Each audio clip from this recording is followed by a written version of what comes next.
¿Conoces la historia de los tres Sanchos? Hoy te voy a contar cómo un profesor pasa de una etapa a otra comparándolos con tres Sanchos de la historia de la literatura. Espero que te guste mucho porque es una historia basada en hechos reales. Frogmación Podcast. Capítulo 80. La historia de la alumna que no podía aprobar.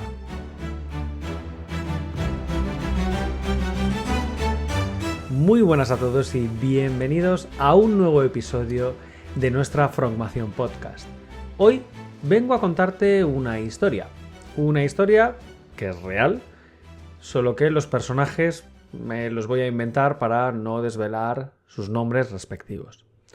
Seguro que recuerdas a algún profesor, profesora, que en un momento dado te marcó negativamente en algún momento de tu aprendizaje. En mi caso, yo ya lo he comentado muchas veces, fue una profesora de biología que tuve en un momento dado y que me hizo cambiar de querer estudiar medicina a meterme al mundo de las matemáticas. Hoy te quiero presentar la historia me voy a inventar el nombre, de Laura. Laura es una estudiante universitaria, lleva muchos años estudiando la carrera de matemáticas, ha ido avanzando paulatinamente, dándose alguna que otra hostia, superando algunas que otras asignaturas y fallando más de lo que ella se esperaba.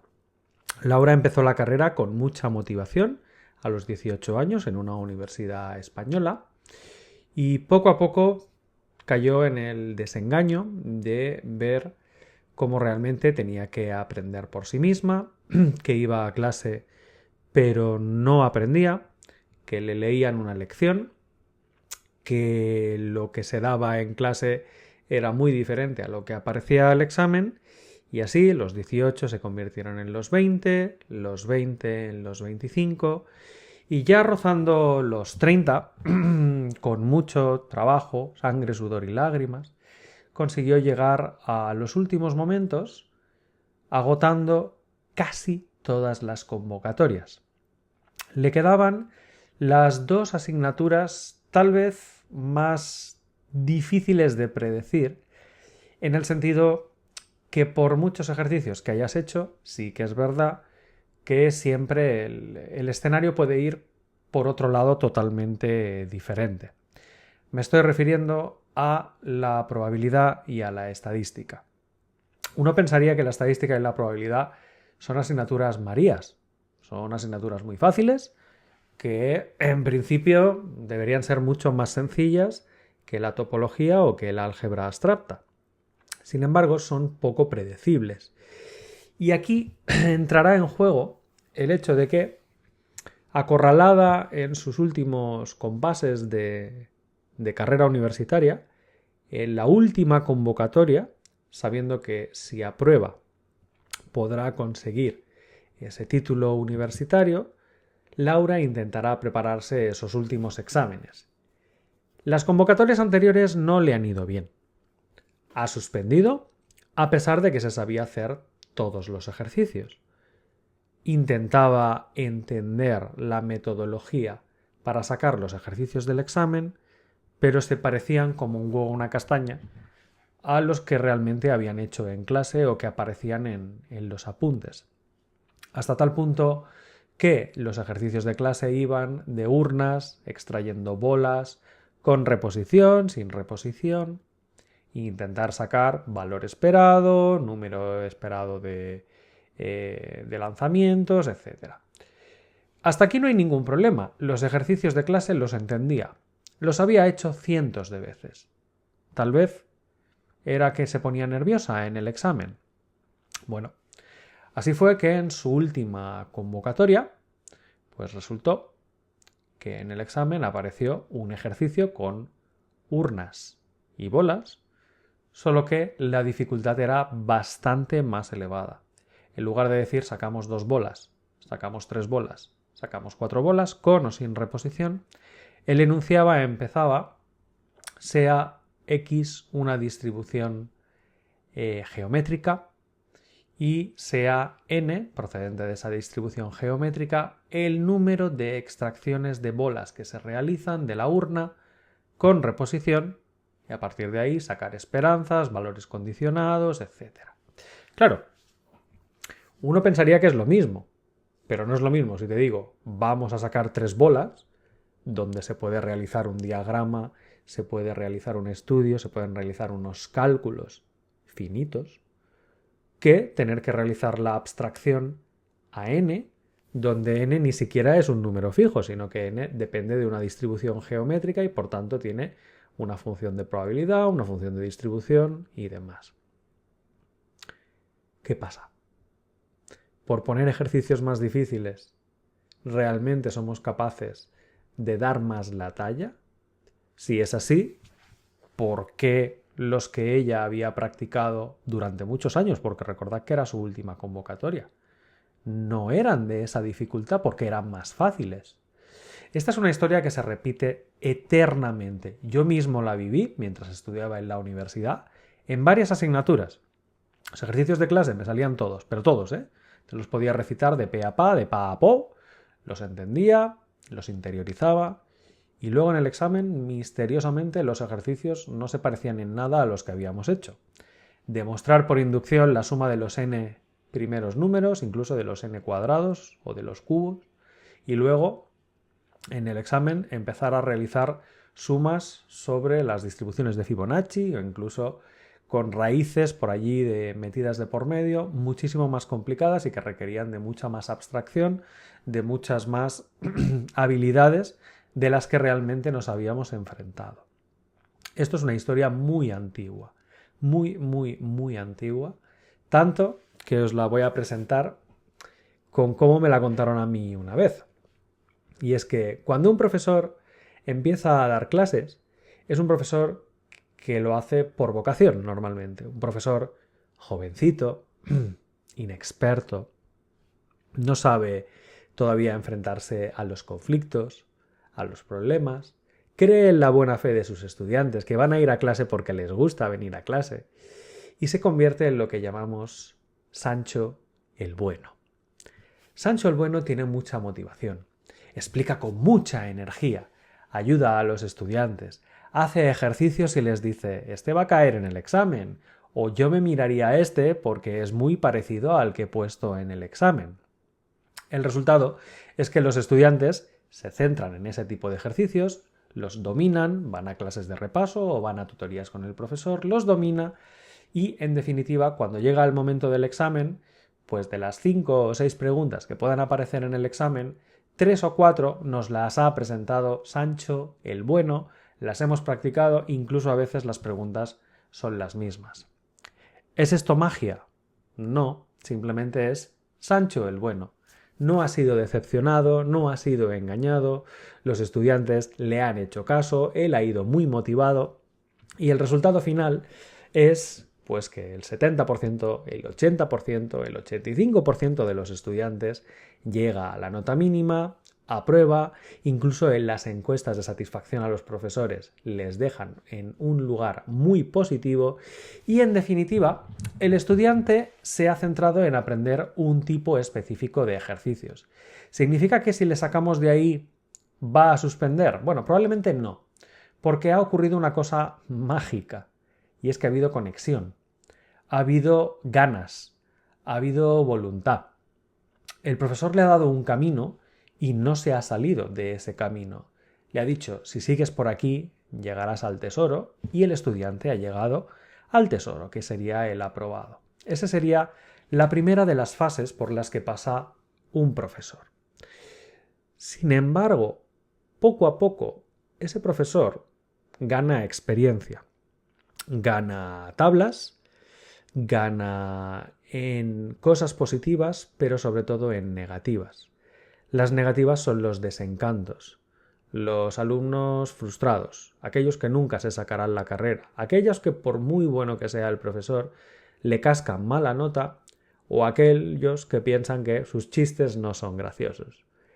Esto lleva a que año tras año esa motivación, esa moral con la que empieza el profesor a dar clases a grupos de estudiantes vaya perdiéndose.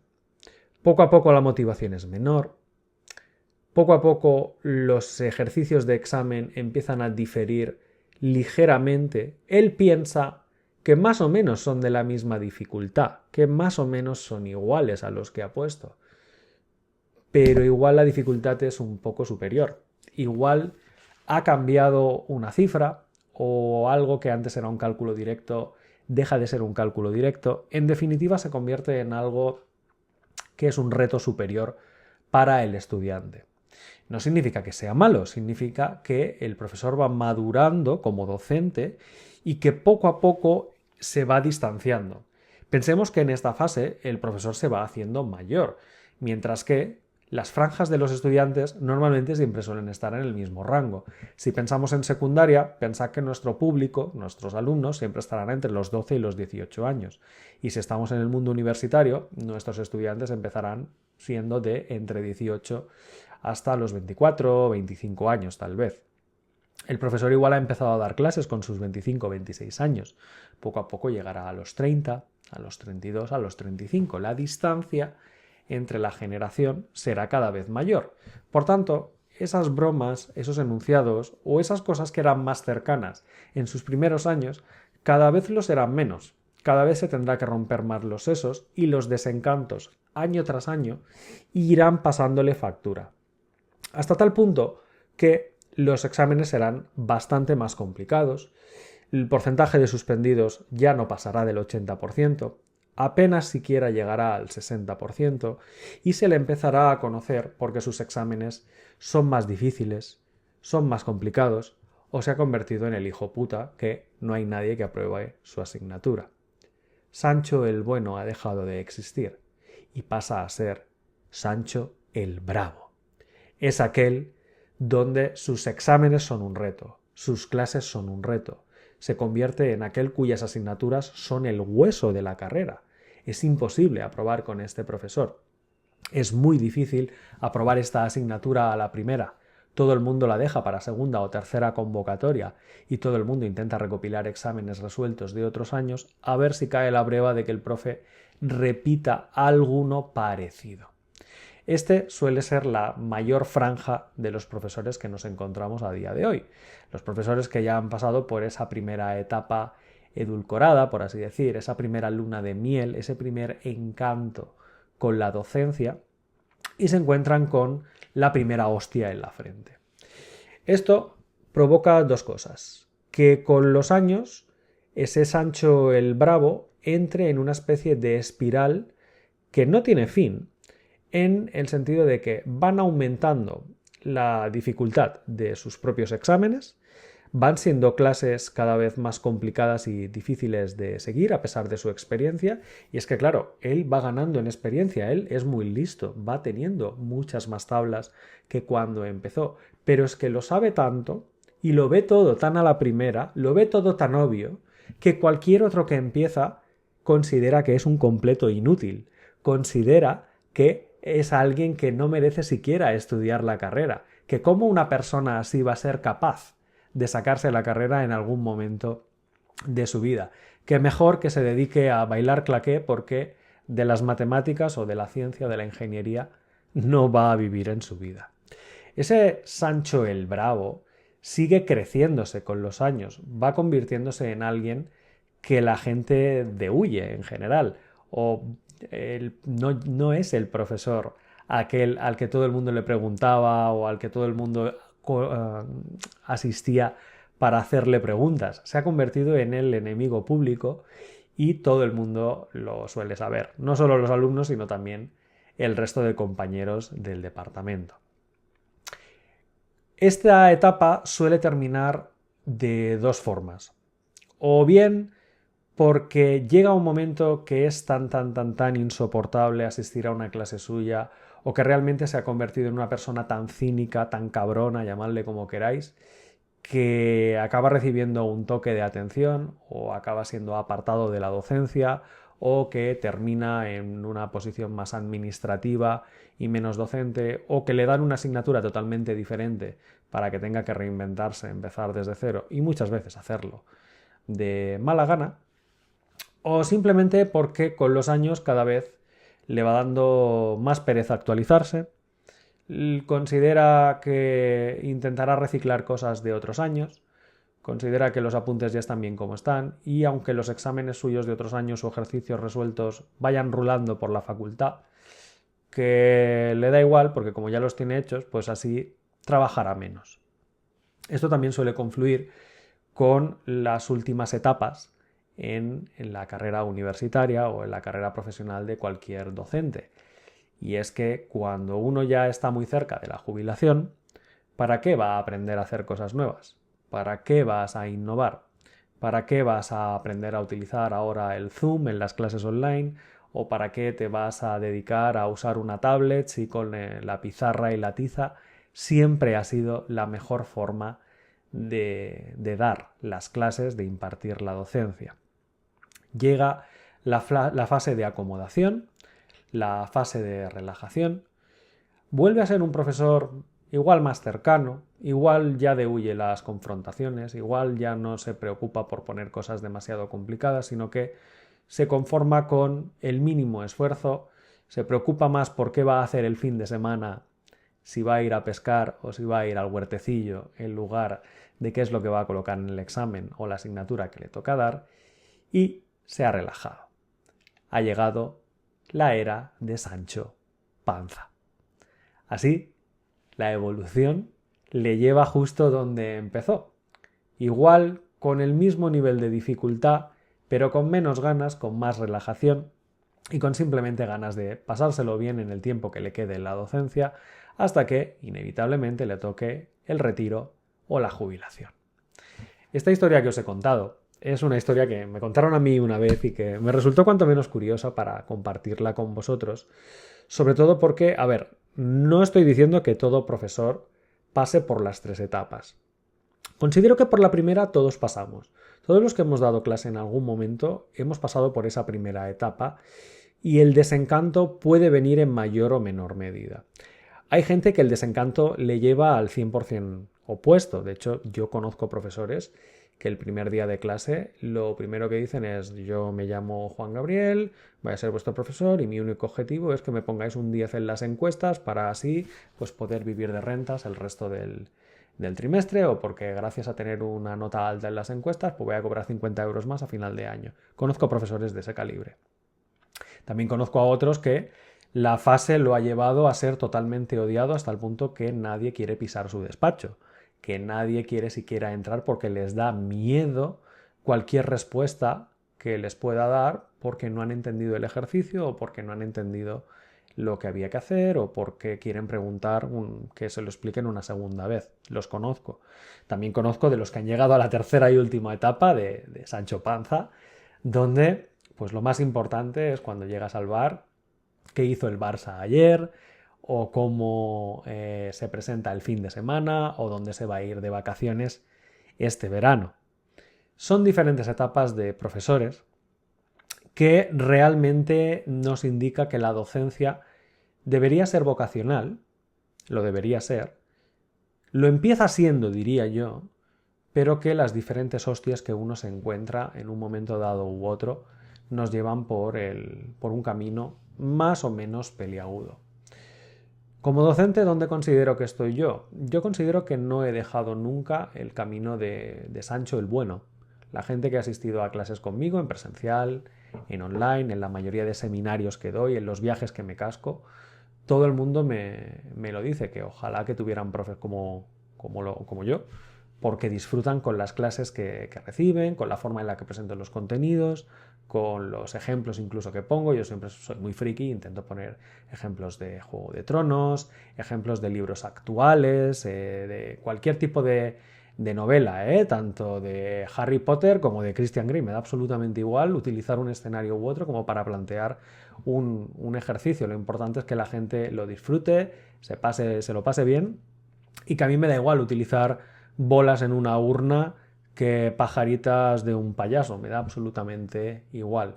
Lo que sí intento es que si yo explico un determinado temario, luego los ejercicios, tanto si es del curso online como de un curso presencial y demás, estén a la altura de las características. Por ejemplo, si yo ahora voy a dar un seminario de 10 horas para enseñar a crear un videojuego con cubos, esferas y cápsulas, con primitivas, no voy a esperar que tu juego esté creado con árboles, ni con personajes animados, ni con agua, ni con rayos, ¿vale? Tiene que estar a la altura de lo que te he enseñado.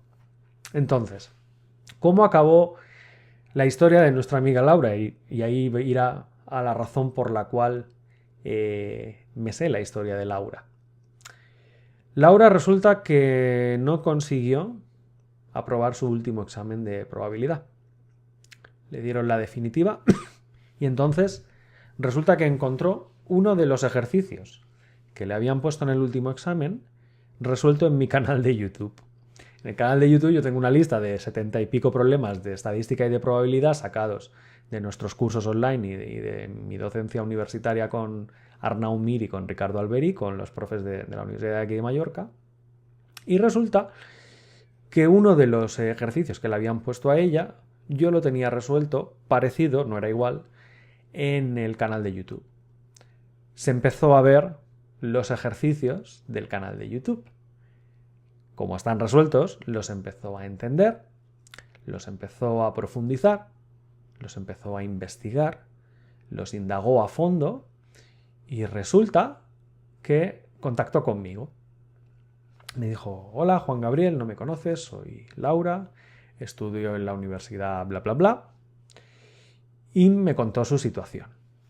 A ver, yo le dije que una opción era que se siguiera haciendo los vídeos, que tenía los cursos en el canal de YouTube, que tenía los cursos también en el portal de Froggens Formación, los libros de estadística y de probabilidad que ahora hemos lanzado en Amazon, y que podía practicar. Me dice: bueno, es que me quedan 2 semanas y lo que no he aprendido a hacer en 5 años, pues igual en 2 semanas no me da tiempo. Si le saco una foto al examen, te lo paso, me lo resuelves así de estrangis y me mandan las soluciones para que por lo menos pueda verificar si lo mío y lo tuyo coinciden. Aquí se nos plantea un dilema moral. Un dilema moral que sería: ¿te resuelvo yo el examen? O sea, te hago el examen y tú lo entregas copiando y te llevas la carrera. Paso de ti, total, no te conozco de nada, te dejo suspender, no tienes el título, ahí te apañes, y como es la definitiva, es la última posibilidad que tienes, si suspendes te quedas sin la posibilidad de tener el título universitario. Ahí se me planteó un dilema, pero mi decisión fue clara. La chica no tiene la culpa. Ella ha hecho lo que el sistema universitario le ha dictado que haga. Le ha dicho que se estudie ese temario, que esos son los apuntes, que esos son los ejercicios para practicar, los resueltos y las explicaciones del profesor, que eso es la asignatura y que presentándose al examen habiendo preparado ese temario, debería de aprobar. Falló en las 4 primeras. Por tanto, bajo mi punto de vista, quien falló no es ella, es el sistema.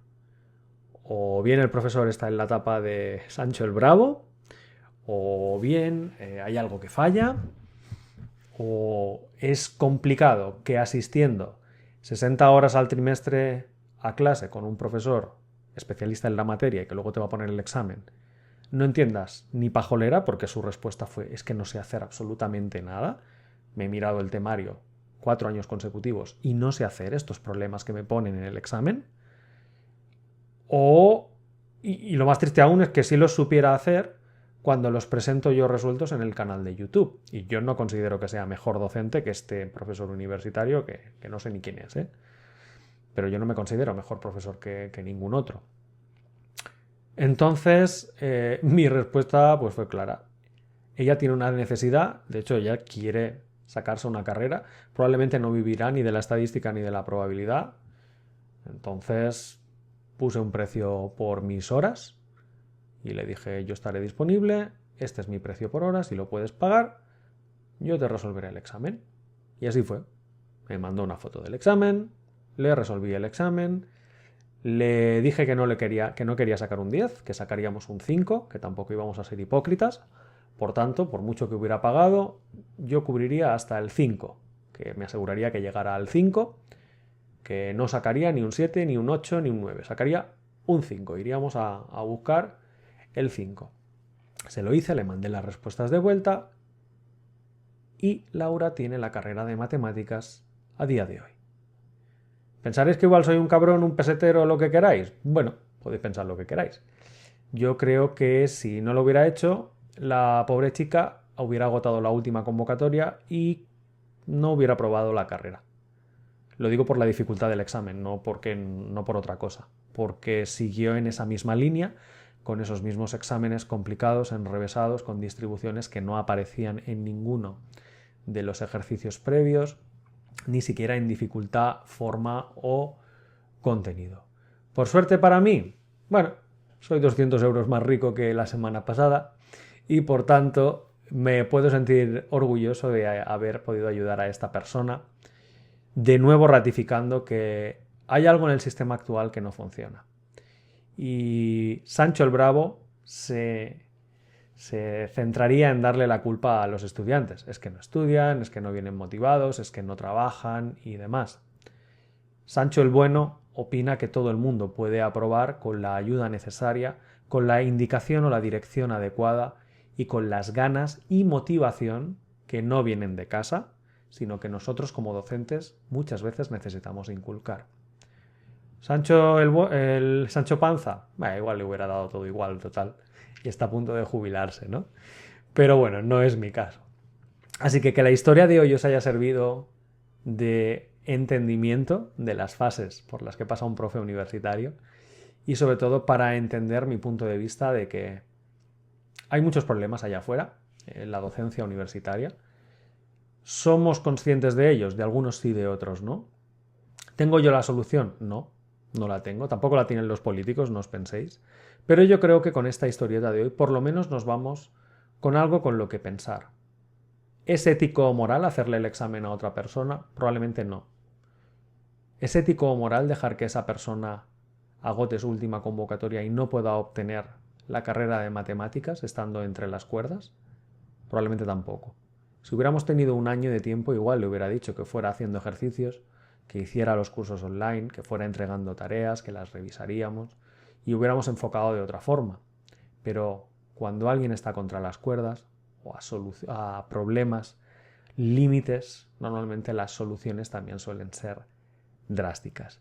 Así que bueno, esto ha sido la historieta de hoy. Está basada en hechos reales, ¿vale? Laura no se llama Laura, pero está basada en hechos reales, por tanto, que sirva por lo menos para poderos contar cómo ocurrió esta historia y deciros que, bueno, Laura a día de hoy es egresada en matemáticas y con un poquito de suerte, echando algún que otro currículum, conseguirá trabajo en alguna empresa. Deciros que también se ha apuntado a Frogames Formación, por tanto, no quiere simplemente tener el título y ya está, sino que quiere seguir mejorando, quiere seguir indagando en el mundo de la ciencia de datos, en el análisis de datos, y me dice que ojalá que lo hubiera descubierto hace unos cuantos años, porque seguramente ya habría terminado, ya tendría la carrera y seguramente un porvenir mejor que el que justo le ha tocado ahora en estos últimos meses. Espero que hayáis disfrutado con el episodio de hoy. Una historia diferente, no suele ser mi estilo el contar historias en el podcast sin más, pero espero que os haya gustado y oye, si os mola, como siempre, suscribiros, dadle clic a la campanita por todos lados y la semana que viene volvemos con otro episodio de nuestra Frogmación Podcast. Si te gusta Frogmación Podcast, síguenos en redes sociales, a través de Facebook, Twitter, Instagram o nuestro canal de YouTube. Y consulta todos nuestros cursos o suscríbete a nuestra newsletter en la web frogamesformacion.com.